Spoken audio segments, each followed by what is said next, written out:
우리가 오늘 아침에 했던 것 중에 하나는 예레미야 애가서를 왜 우리에게 주셨냐는 거예요.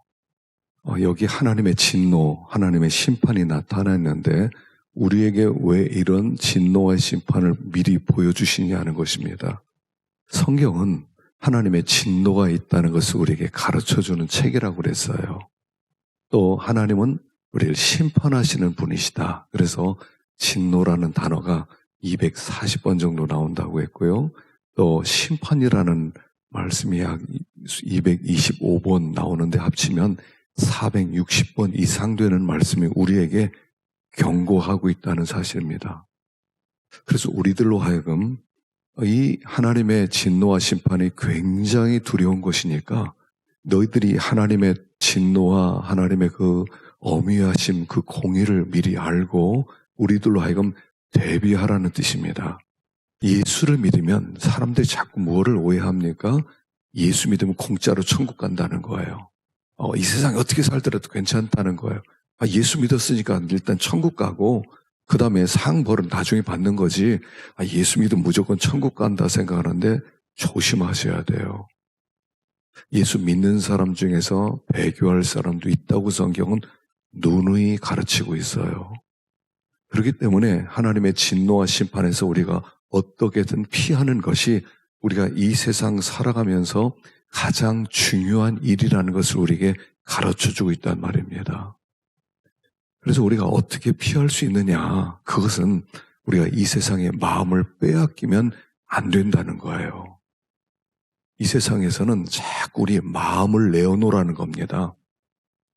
신앙은 뭐냐면 마음이라고 그랬죠. 마음을 하나님께 향하는 거, 이게 신앙생활입니다. 근데 이 세상이 자꾸 마음을 빼앗아 가요. 마음이 전심이란 단심이라고 그랬죠. 한 마음이 돼야 되는데 마음이 자꾸 나뉘어져요.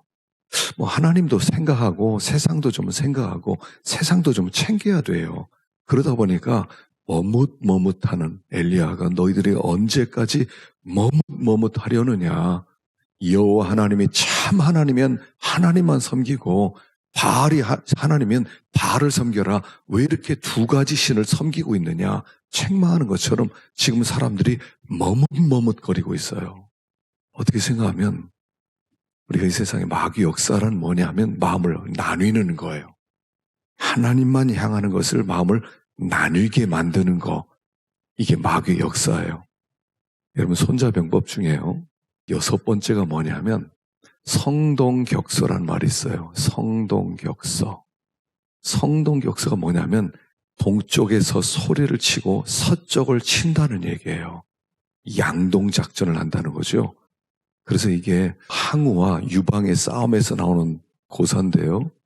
항우가 위나라를 쳐들어서 정복을 했습니다. 그래서 항우하고 위나라가 이제 유방하고 싸우게 되었습니다. 너무 위험한 것 같아서 이 유방이 먼저 위나라를 치자. 그리고 대장군이었던 한신에게 위나라를 치게 합니다. 한신은 지략가 아닙니까? 대단한 지략가잖아요. 어떻게 했냐면 양자강을 딱 마주 두고 이제 싸우는데 그 위나라가 있는 맞은편에다가 진지를 세웁니다. 그리고 거기다 먼지를 막 대군이 머물러 있는 것처럼 낮에는 막 먼지를 만들어내고 저녁에는 횃불을 곳곳에 피워서 이제 군대가 지금 전쟁을 준비하고 있다. 이런 그 모습을 보여줍니다. 그러니까 위나라 장수가 이 양자강이 굉장한 강이거든요. 여기를 어떻게 넘어오려고 저 바보들하고 관심을 쓸고 있는 사이에 하류를 통해서 밤에 몰래 들어가서 뒤를 치는 거예요. 그래서 위나라의 항복을 받아냈다. 그럴 때 성동격서란 말이 나왔어요. 동쪽에서 소리를 치고 서쪽을 친다. 가만히 우리가 살아가는 걸 보면 이 세상에서 이게 마귀가 양동작전을 펴는 것 같아요. 우리들로 하여금 자꾸 세상에 관심을 쏟게 만들어요. 세상에 일어나는 일 막 항상 이슈를 만들지 않습니까? 세상에서는 성도들의 마음을 하나님을 향하지 못하게 하려고. 그래서 나중에 보면 마음을 다 빼앗긴 상태로 하나님 앞에 나와요. 마음속엔 이미 세상의 이슈가 꽉 차버렸어요. 꽉 찼어요. 그리고 하나님에 대한 마음이 별로 없어요. 믿음으로 살아야 되겠다. 말씀대로 순종해야 되겠다. 하나님께 영광 돌리는 삶을 살아야겠다. 이런 마음이 별로 없어요. 그리고 세상으로 꽉 차 있는 거예요. 우리들로 하여금 동쪽에서 소리를 막 지르게 해서 거기에 와 하고 구경하는 사이에 뒤를 쳐버리는 거예요, 이게. 우리가 지금 살아가는 이 세상을 우리가 잘 본질을 알아야 됩니다. 여러분, 마귀는 운명이 결정되어 있어요. 마귀는 어떤 운명입니까? 마귀는요, 무조건 지옥이에요. 우리는 천국 갈 수도 있고 지옥 갈 수도 있고 기회가 있지만 마귀에는 다른 기회가 없어요. 넌 무조건 마귀는 지옥이에요. 그러니까 마귀는 이를 부득부득 갈면서 어떻게 하고 있냐면 내가 하나님의 사랑하는 저 사람들을 어떻게든 끌고 간다. 택한 자라도 할 수만 했으면 내가 저들을 지옥으로 이끌어 간다라는 전략을 가지고 우리와 대적하고 있는 중이라는 거예요. 항상 이것을 염두에 두어야 돼요. 예전에 그 유튜브 영상 보니까 옥한 목사님이 설교 제목이 이런 제목이 하나 있었어요. 참 마음에 남았어요. 뭐냐면 제목이 이래요. 마귀를 의식하는 신앙생활. 그 제목이에요. 마귀를 의식하는 신앙생활. 지금 이 마귀가 얼마나 강력한 진치와 그런 권세를 가지고 역사하는데 의식을 안 한다는 거예요. 이 강력한 대적을. 의식을 안 하고 그냥 나 혼자 생각하고 신앙생활을 해나가고 있다는 거예요.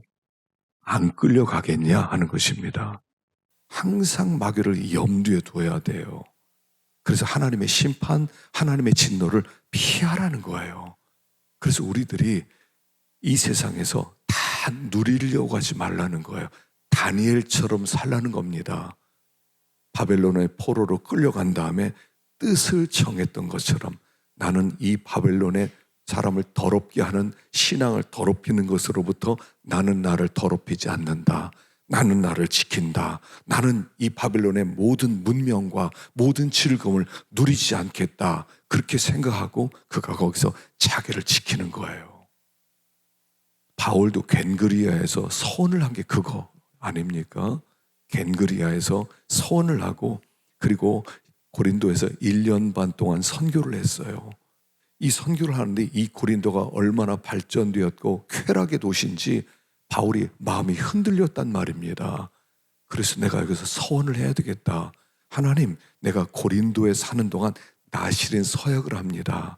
나를 지키기로 다짐합니다. 그리고 머리를 깎지 않고 포도주를 마시지 않고 부정한 것을 만지지 않고 그리고 자기를 지키는 거예요.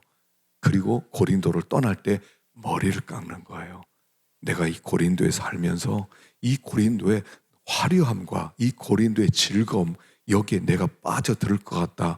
나도 흔들릴 것 같다. 그래서 철저하게 자기를 구별되게 살면서 자기를 지켰다는 거예요. 하나님의 진노와 심판을 피하기 위해서는 이 세상에 말려들어가면 안 돼요. 세상은 함정이에요. 허영의 도시라고 그랬죠. 허영의 도시. 철로역정에 허영의 도시를 통과하게 됐는데 이 허영의 도시에 있는 사람들은 원하는 모든 것을 다 판다는 거예요. 우리가 원하는 모든 것을 다 줄 수 있다는 거예요. 그러니까 여기서 함께 살자는 거예요.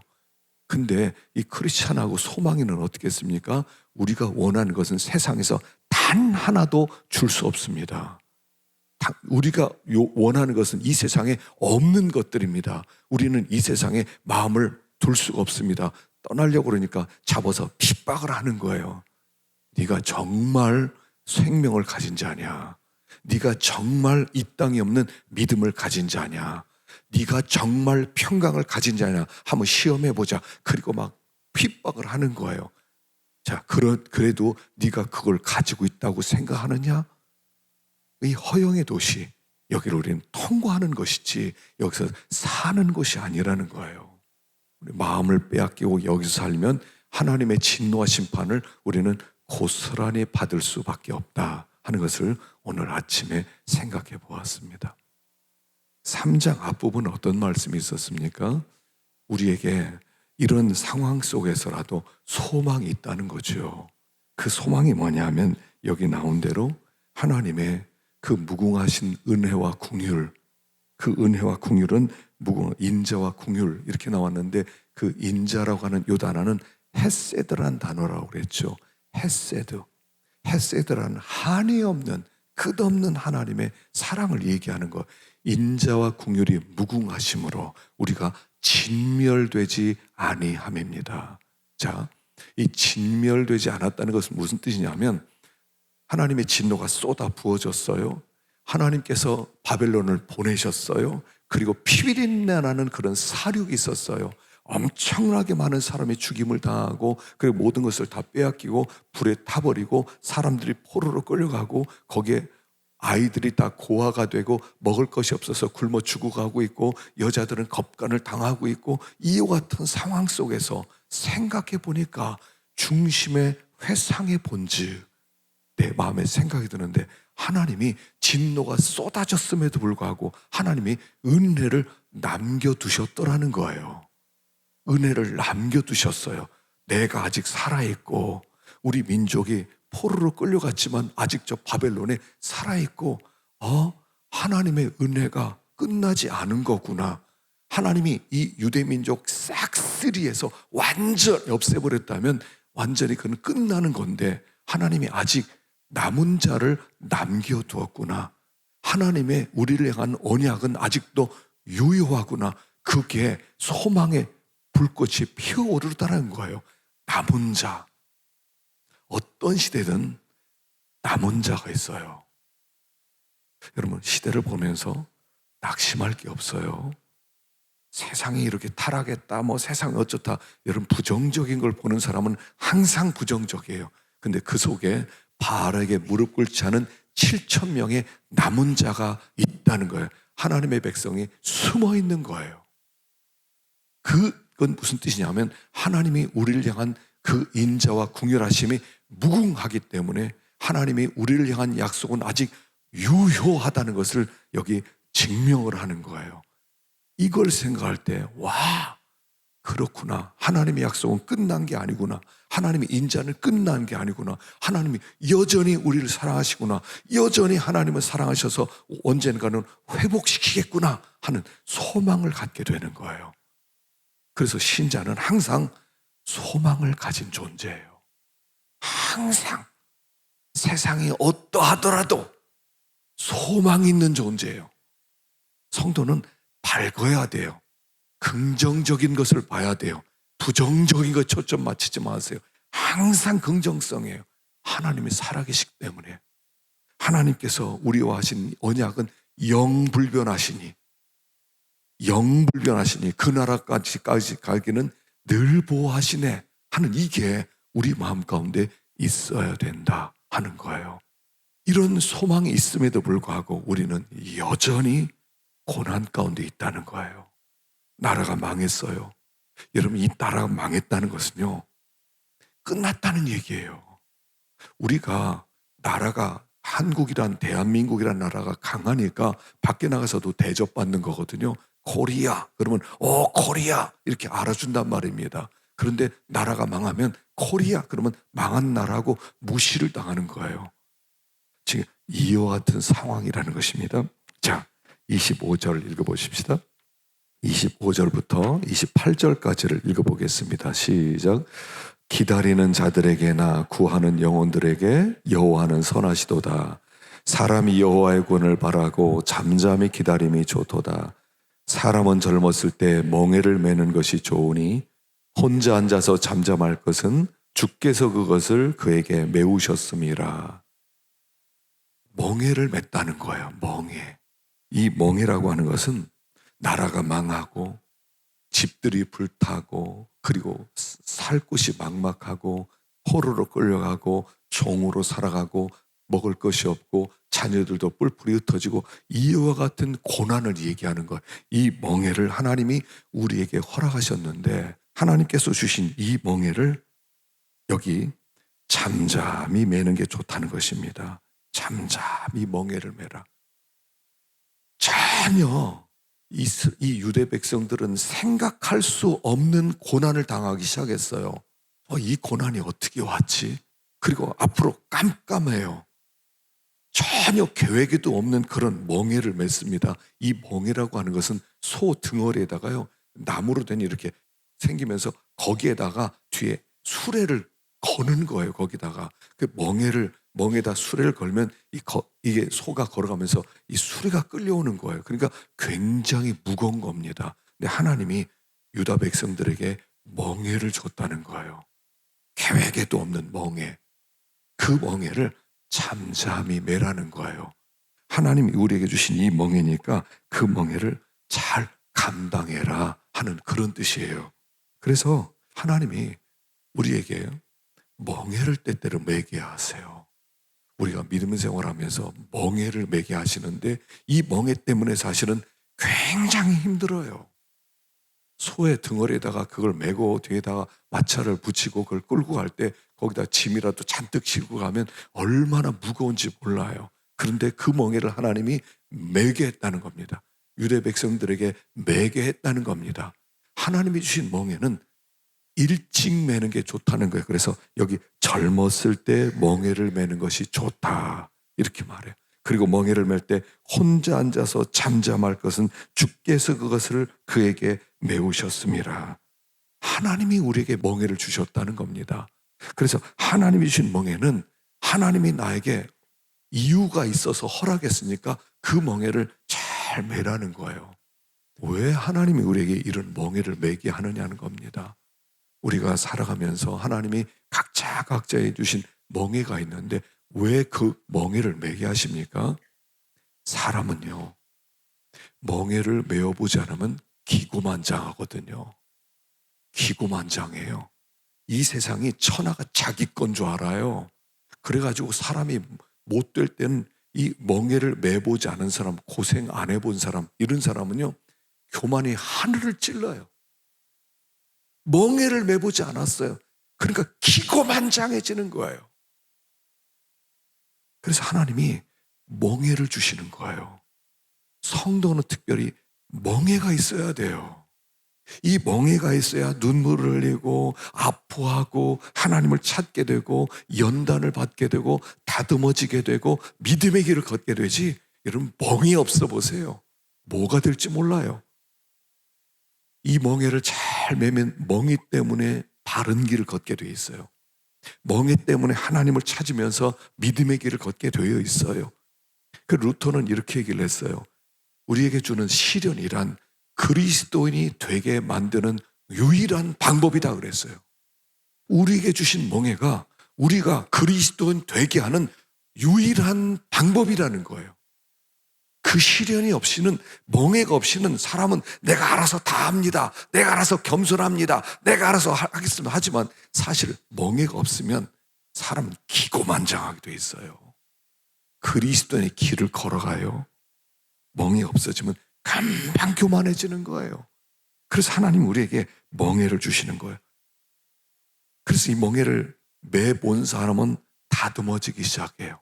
그리고 하나님께 쓰임받을 수 있는 사람으로 만들어지기 시작해요. 자, 여기에 보면 요셉이 멍에를 맸어요. 시편 105편 17절 시작. 그가 한 사람을 앞서 보내셨으며 요셉이 종으로 팔렸도다. 그의 발은 착고를 차고 그의 몸은 쇠사슬에 매었으니 곧 여호와의 말씀이 응할 때까지라 그의 말씀이 그를 단련하셨도다. 17살에 요셉이 종으로 팔려갑니다. 애굽으로 가서 거기서 나이 30세 되었을 때 이 멍에서 풀려납니다. 그래서 멍에서 풀려났을 때는 쓸만한 사람이 되는 거예요. 이 애굽의 총리가 될 만큼 쓸만한 사람으로 다듬어졌어요. 만들어졌어요. 그리고 하나님이 그에게 큰 일을 맡기는 거예요. 우리가 이 멍에를 매보지 않으면 일을 못 맡아요. 하나님이 일을 맡기면 엉뚱하게 잘못 처리해 나가요. 모세가 나이 40에 내가 이스라엘 백성 건지겠다 하다가 이 멍에 매보지 않고 사람 죽이다가 쫓겨나서 멍에를 40년 동안 매요. 40년 맨 다음에 다듬어져서 하나님의 일을 하는 거예요. 하나님은 각자에게 멍에를 주시는 거예요. 하나님이 주셨다는 것을 알고 잠잠히 지라는 거예요. 그게 나를 살리는 거니까. 그게 나를 살리는 거니까 그 멍에를 통해서 하나님께 쓰임받는 거예요. 여러분 그 유명한 이야기 있죠. 로키 산맥. 3,000m 이상 되면 나무가 없다고 그래요. 텔레비전이나 이런 데서 높은 산을 보면 마치 줄을 그어놓은 것처럼 나무가 무성하다가 어느 선 이상으로는 나무가 없어요. 나무가 자라지를 못해요. 거기는 공기도 희박하고 바람도 세고 그 다음에 강수량도 별로 없기 때문에 나무들이 없어요. 근데 간혹 나무들이 있어요. 무릎 꿇은 나무라고 그래요. 여러분 인터넷 들어가 보면요, 무릎 꿇은 나무가 있어요. 이렇게 나무가 막 자라다가요, 이렇게 휘어져서 자라요. 휘어져요. 이파리들이 막 휘어져요. 아래는 이런 아름드리 나무인데 그러니까 막 휘어져요. 이 무릎 꿇은 나무라고 그래요. 그런데 이 무릎 꿇은 나무들은 바이올린의 공명이 가장 잘 되기 때문에 명품 바이올린은 이런 나무를 쓴다는 거예요. 연단받은 나무. 여러분 멍에 매보지 않고 사람 못 써요. 교회에서요, 일꾼 쓸 때 아무나 세우면 안 돼요. 앞으로 우리 이제 일꾼들 많이 세워야 되거든요. 근데 연단 받아보지 않은 사람을 세웠다가는 망하는 거예요. 연단 잘 받아야 돼요. 멍에를 잘 매봐야 돼요. 실패 체험들이 있어야 돼요. 하나님 앞에 눈물의 밤을 지새본 사람들이 그런 경험이 있어 봐야 돼요. 그런 사람이 하나님의 일을 하는 거예요. 멍에 배우지 않은 사람은 하나님을 못해요. 그래서 하나님이 주신 멍에를 너희들이 이렇게 고난을 받을 때 멍에 잘 매라 라고 말하는 거예요. 다니엘서 12장 10절 읽어봅시다. 시작. 많은 사람이 연단을 받아 스스로 정결하게 하며 희게 할 것이나 악한 사람은 악을 행하리니 악한 자는 아무것도 깨닫지 못하되 오직 지혜 있는 자는 깨달으리라. 이 멍에가 우리를 더 정결하게 만들고, 멍에는 그 정화시키는 불이다 그렇게 불러요. 우리를 정화시켜요. 우리 속에는 찌꺼기들, 우리 속에는 더러운 것들을 다 태우고 정결한 자라 만들고, 이 연단이 없는 사람은 악한 자는 내버려 두는 거예요. 그냥 망할 때까지 내버려 두는 거예요. 연단을 받아야 돼요. 하나님이 멍에를 주셨을 때 그 멍에를 잠잠히 잘 메고 잘 감당할 때 사람이 만들어진다 하는 것입니다. 두 번째는 29절입니다. 29절 시작. 그대의 입을 땅에 티끌에 댈지어다. 혹시 소망이 있을지로다. 자기를 치는 자에게 뺨을 돌려대어 치욕으로 배불릴지어다. 이 고난 가운데 나라가 망해서 전혀 원치 않은 길을 가게 되었을 때, 첫째는 멍에 잘 매라, 잠잠히 매라, 그게 연단이다 그랬고요. 또 한 가지는 치욕으로 배를 채워라. 욕 많이 먹어서 그 욕으로 배를 채워라, 이런 뜻이에요. 이제 나라가 망한 다음에 그때부터 수치를 당하기 시작합니다. 사람들이 다 욕을 하기 시작합니다. 사람들이 다 비방을 하기 시작합니다. 그랬을 때 그 욕을 잘 감당하라는 거예요. 욕 먹는 게 여러분 정말 힘들죠. 특별히 나이를 먹으면 먹을수록요, 욕 먹는 게 너무 힘들어요. 어떤 사람 욕하면요, 그 욕 받아 먹는 게 정말 힘들어요. 나이를 들어보세요. 더 힘들어요. 그런데 욕으로 배를 채우라는 거예요. 욕으로 배를 채우면서 더 낮아지라는 거예요. 하나님이 우리에게 욕을 먹게 하는 이유가 뭐냐면 더 낮아지라는 거예요. 더 낮아지라는 거예요. 여기 다윗이 욕을 잘 먹었습니다. 사무엘하 16장 11절 읽어봅시다. 시작. 또 다윗이 아비새와 모든 신하들에게 이르되 내 몸에서 난 아들도 내 생명을 해하려 하거든 하물며 이 베냐민 사람이랴. 여호와께서 그에게 명령하신 것이니 그가 저주하게 버려두라. 혹시 여호와께서 나의 원통함을 감찰하사 오늘 그 저주 때문에 여호와께서 선으로 내게 갚아주시리라 하고.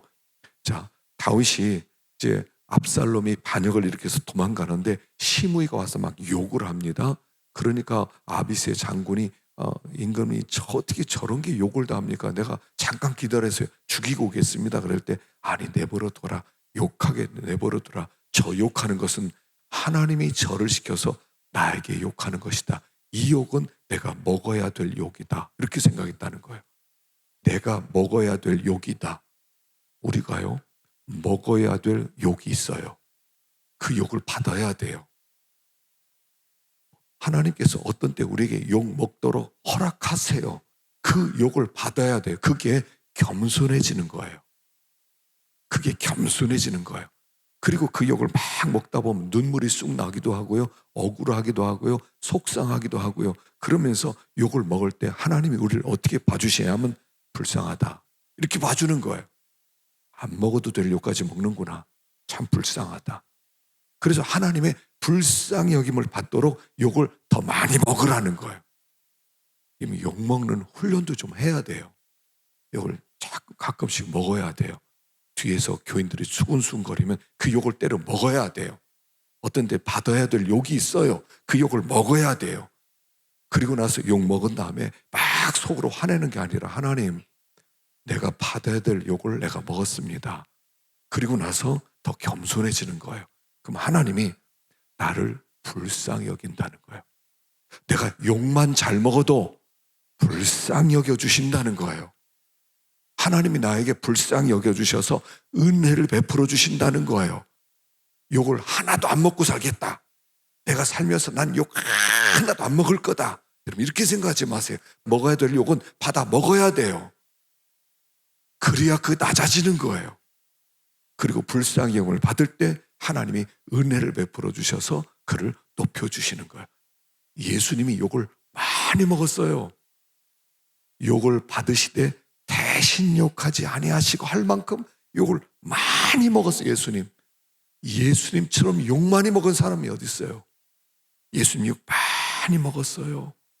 예수님은 겸손하게 그 욕에 한 번도 대꾸를 하지 않아요. 한 번도 항의를 하지 않아요. 사람들이 아무리 억울한 욕을 한다 하더라도 따지질 않아요. 욕을 다 받으셨어요. 그랬더니 하나님이 그를 지극히 높여주시는 거예요. 세상에서 욕 많이 먹으면 하나님이 지극히 높여주세요. 욕을요, 한 먹어봐야 돼요. 여기 치욕으로 배를 채워라 이렇게 말해요. 치욕으로 배를 채워라. 그래서 이렇게 고난이 있고 또 어려움이 있고 사람들이 막 짓밟고 욕할 때 막 속상해하지 말고 그냥 받으세요. 그리고 하나님, 저 좀 불쌍히 여겨주세요. 욕은 많이 먹어도 되니까 불쌍히 여겨주세요. 이렇게 하라는 것입니다. 자, 세 번째는 이 고난 속에 하나님의 본심을 깨달으라는 겁니다. 31절 시작. 이는 주께서 영원하도록 버리지 아니하실 것이며 그가 비록 근심하게 하시나 그의 풍부한 인자하심에 따라 긍휼히 여길 것임이라. 주께서 인생으로 고생하게 하시며 근심하게 하심은 본심이 아니시로다.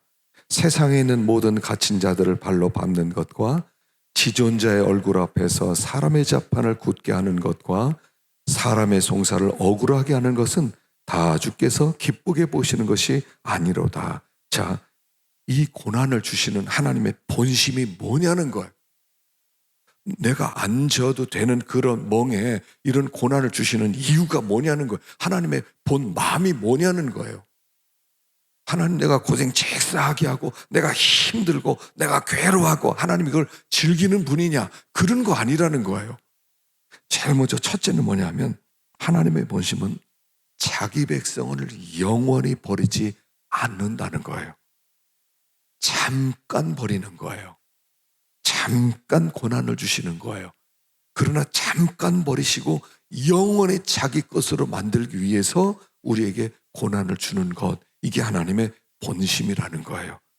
그래서 하나님의 본심은 절대로 우리를 버리지 않아요. 이사야 54장 7절에 보십시다. 시작.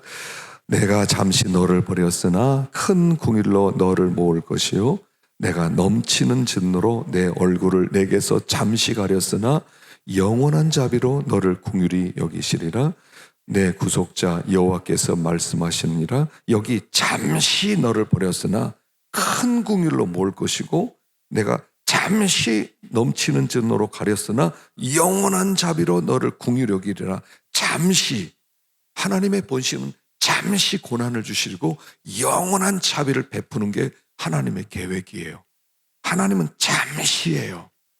하나님은 오래 화를 못 품고 계셔요. 하나님은 화가 나면 막 100년, 1000년 이렇게 화를 내는 분이 아니라 우리를 향해서 잠시예요. 잠시, 하룻밤. 화를 내더라도 하룻밤이에요.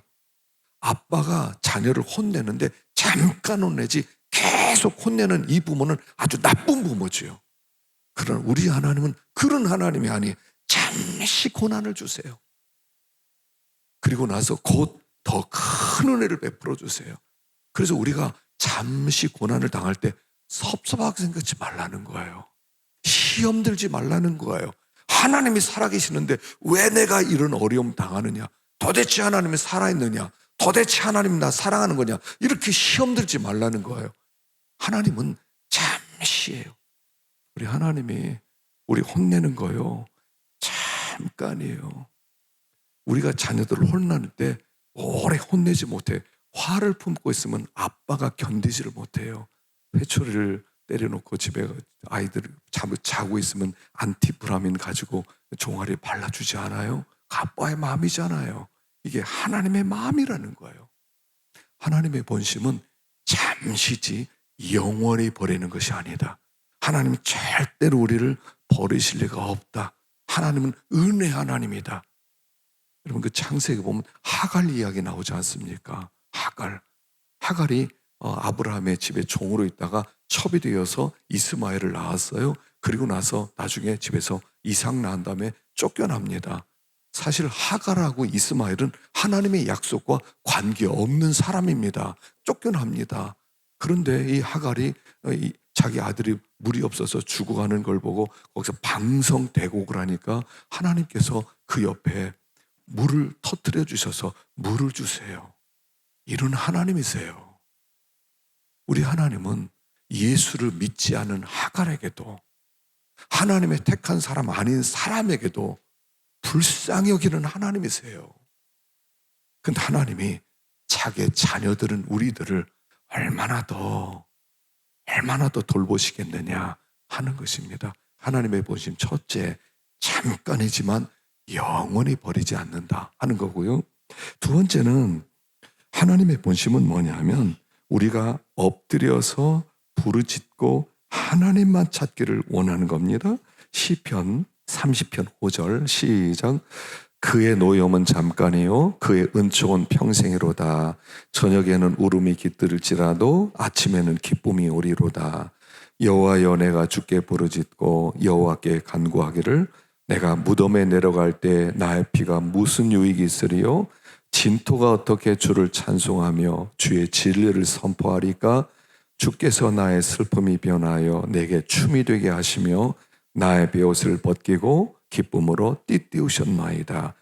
자, 그의 노여움은 잠깐이고 은총은 평생이고 저녁에는 울음이 있지만 아침에는 기쁨이 옵니다. 자, 그런데 이 8절은 뭐냐면 노여움과 은총 사이에 뭐가 있어야 되느냐 하는 것을 말씀해 주는 거예요. 그게 뭐냐 하면 여호와여 내가 주께 부르짖고 여호와께 간구하기를 내가 무덤에 내려갈 때 나의 피가 무슨 유익이 있으리요? 진토가 어떻게 주를 찬송하며 주의 죄를 선포하리까? 요 밤에 하나님의 진노와 하나님의 노염과 은총 사이에 그 하룻밤을 지내면서 우리가 하나님 앞에 드려야 될 기도가 있다는 거예요. 노염과 은총 사이에 기도가 있어야 된다는 얘기예요. 그리고 우리가 드린 그 기도로 말미암아 노염이 은총으로 바뀐다는 얘기예요. 슬픔이 기쁨으로 바뀐다는 얘기예요. 그 사이에 기도가 있어야 된다는 얘기예요.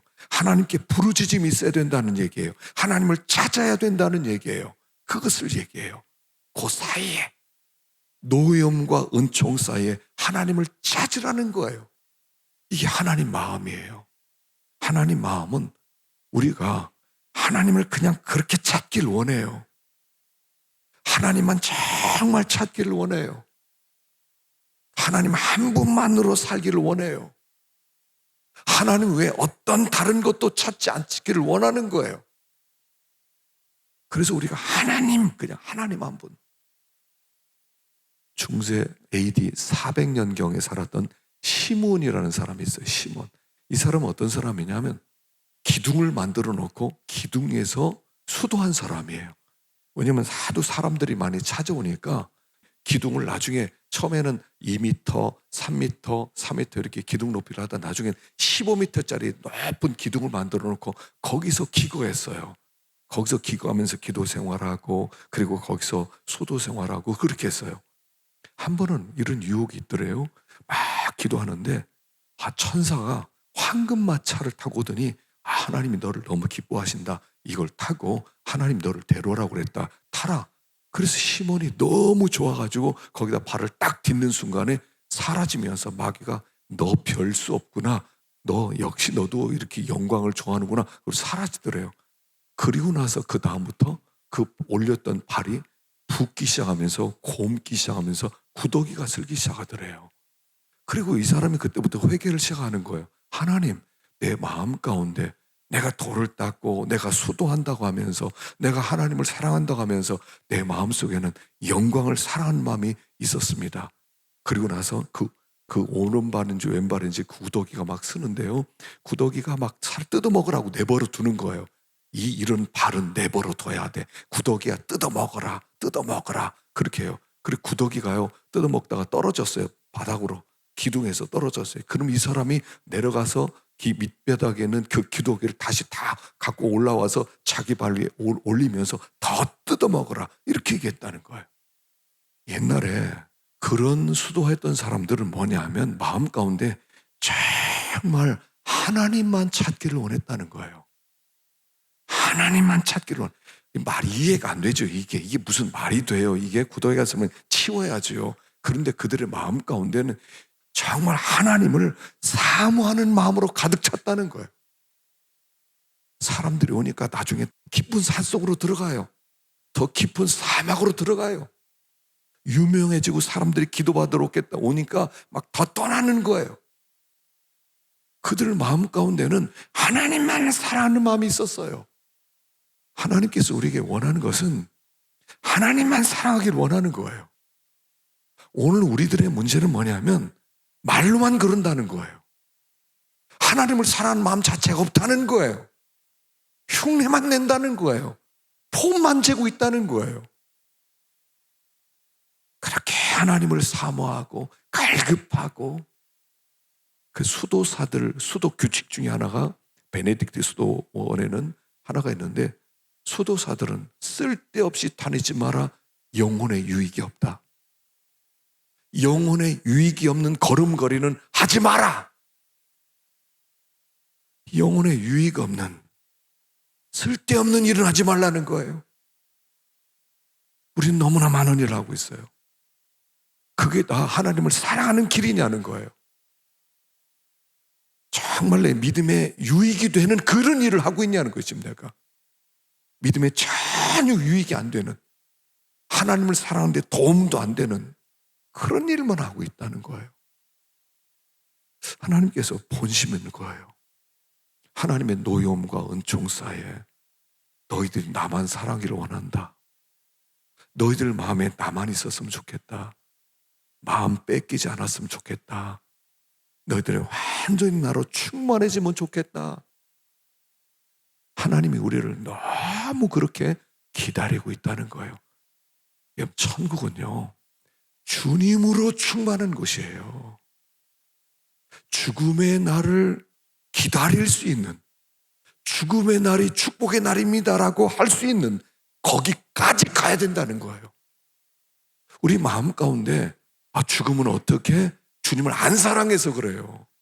죽음은 주님을 만나는데 빨리 죽어서 주님의 얼굴을 만나고 죄를 그치고 쉬어야지요. 하나님 안 됩니다. 아직 때가 안 됐습니다. 오시면 곤란합니다. 하나님을 사랑하는 거예요? 사랑하지 않는 거죠. 사랑하지 않는 거죠. 그래서 주님이 우리를 영접해 가시는 그날을 학수고대할 수 있는, 그게 하나님을 사랑하는 사람이라는 거예요.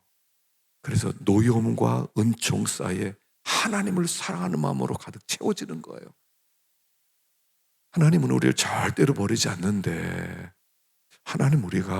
하나님이 그 무한한 불같은 사랑으로 우리를 사랑하듯 우리가 주님을 그렇게 사랑하기를 원하시는 것이다 하는 것입니다. 네 번째는요, 37절부터 41절까지입니다. 시작. 주의 명령이 아니면 누가 이것을 능히 말하여 이루게 할 수 있으랴? 화와 복이 지존자의 입으로부터 나오지 아니하느냐? 살아있는 사람은 자기 죄들 때문에 벌을 받나니 어찌 원망하랴? 우리가 스스로 우리의 행위들을 조사하고 여호와께로 돌아가자. 우리의 마음과 손을 아울러 하늘에 계신 하나님께 들자. 자, 네 번째는 뭐냐면 39절에 살아있는 사람은 자기 죄들 때문에 벌을 받나니 어찌 원망하랴. 우리가 벌을 받아요. 근데 이렇게 생각해요. 난 죄 지은 게 없는데 내가 왜 이 벌을 받냐고. 내가 왜 멍해를 치냐고. 왜 나라가 망했냐고.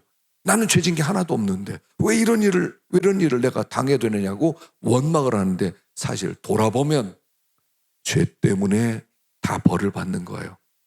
그래서 고난이 오고 어려움이 오고 욕을 먹을 때 하나님, 내가 죄인입니다 하라는 거예요.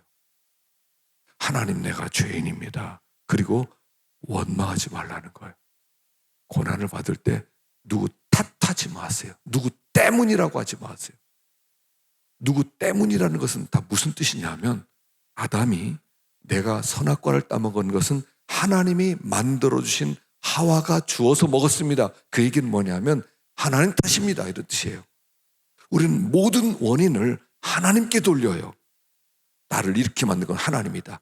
우리가 누구를 탓하고 하지만요, 깊이 들어가 보면 하나님 탓으로 돌리는 거예요. 근데 돌아보면 모든 게 내 죄 때문이에요. 내 죄 때문이에요. 내 죄 때문인 걸 알아야 돼요. 그래서 다른 사람을 원망하거나 탓하지 말고 내가 그것을 원망하지 말고 감당하라는 얘기예요. 나라가 망했습니다. 그럼 나 때문이에요. 내 죄 때문이에요. 우리가 어려움을 겪었습니다. 그러면 다 정치인들이 못해서, 누가 못해서, 누구 때문이다, 이런 게 아니에요. 하나님, 내 죄 때문입니다. 내 죄 때문이에요. 사실은요, 이걸 책임져야 돼요. 내 죄 때문이다. 누구를 원망하랴? 첫째는 원망하지 말라. 두 번째는 자기 행위를 조사해라 그랬어요. 우리의 행위들을 조사. 여기 행위라는 이 단어가 뭐냐면 내가 이제까지 살아온 길이라는 뜻이에요. 내가 이제까지 살아온 길을 여기 조사해라. 조사라는 것은요, 아주 샅샅이, 아주 낱낱이 살펴보라는 얘기예요. 그러니까 이 조사하다는 것은요, 마치 이런 거예요. 이제 제가 지난번에 보니까 호주의 유명한 보석이 뭐냐면 오팔이라는 보석이래요. 오팔. 이 오팔은 산에 있는 게 아니라 바닥에 있답니다. 그래서 어떤 사람이 땅을 얼만큼 사서 그리고 거기를 파는 거예요. 바닥을 파는 거예요. 그러면 이제 파다 보면 오팔이 나와요. 오팔이라는 보석이 나오는데, 그 보석은 이렇게 차가울 때는 색깔이 이렇고 따뜻해지면 색깔이 변하는 거래요. 그 굉장히 희귀한 보석인데 그걸 캐내는 거예요. 그래서 이 사람은 종일 보석을 캐는 거예요. 또 사금 채취하는 사람, 강물에 막 이제 거기에 사금이 좀 섞여 있습니다. 그럼 거기서 모래를 걸러내서 그 모래에서 조그만한 그런 사금을 채취합니다. 예전에 필리핀에서 보석 채취하는 사람들 보니까 사방 한 요만한 구덩이를 파고요, 그 속을 파들어가요. 파들어가는데 거기 물이 채워져요. 한 10m 정도 되는데 호스를 하나 가지고 그 속에서 한 사람이 1시간 동안 그 흙을 퍼내요. 그럼 위에서 끌어내고 또 넣으면은 그것을 갖다가 또 흙을 채워서 하고 나중에 흙을 산더미 같이 하면 그 사람이 그 흙탕물 속에서 1시간 동안 있다가 나와요. 겨우 숨을 쉬어요. 그리고 거기에서 보석을 찾아요. 그런 뜻이에요. 조사라는 게. 여러분, 내 죄를 조사하는 게 우리는 그냥 넘어가고 싶잖아요. 내 죄 알았어요. 제 죄 많은 거 알아요. 그런데 그 죄를 보석 찾듯이 샅샅이 조사해서 내 죄를 발견해내라는 거예요.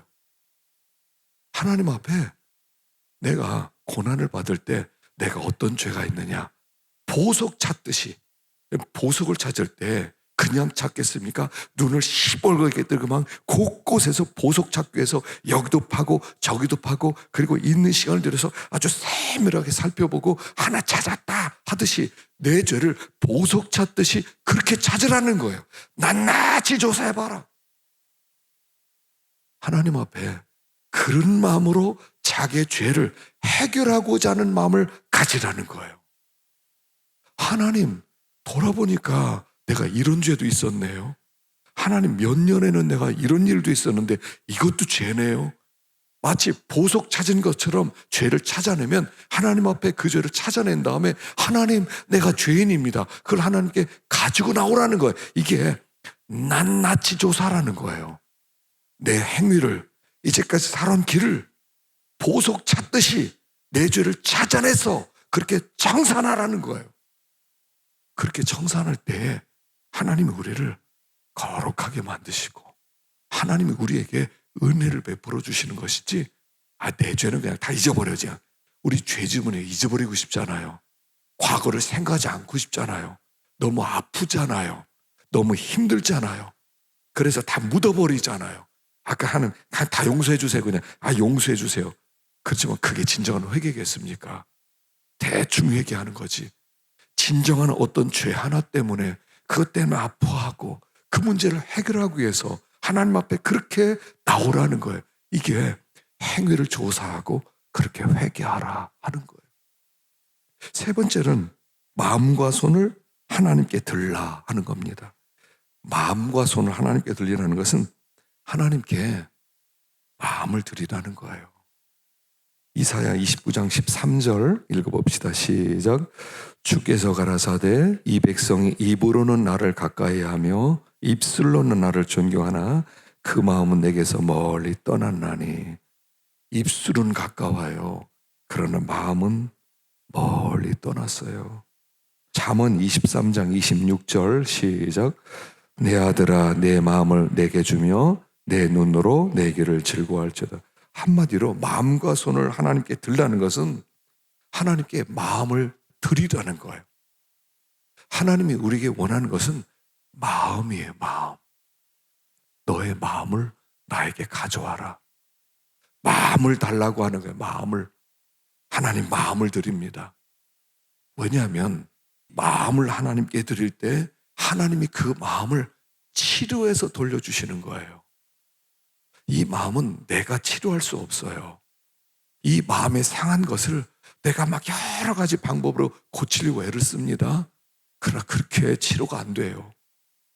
하나님이 그 마음을 만져주셔야 돼요. 저는 그래서 그 내적 치유라는 걸 그렇게 생각합니다. 마음을 하나님께 드리면 하나님이 그 마음을 어루만져 주셔서 회복시켜 주시는 거, 용서해 주시는 거, 그게 내적 치유라고 생각해요. 마음과 손을 하나님께 드려서 내 마음을 하나님께 다 올려드려라. 다 올려드려라. 내 죄를 치유할 분은 하나님밖에 없다.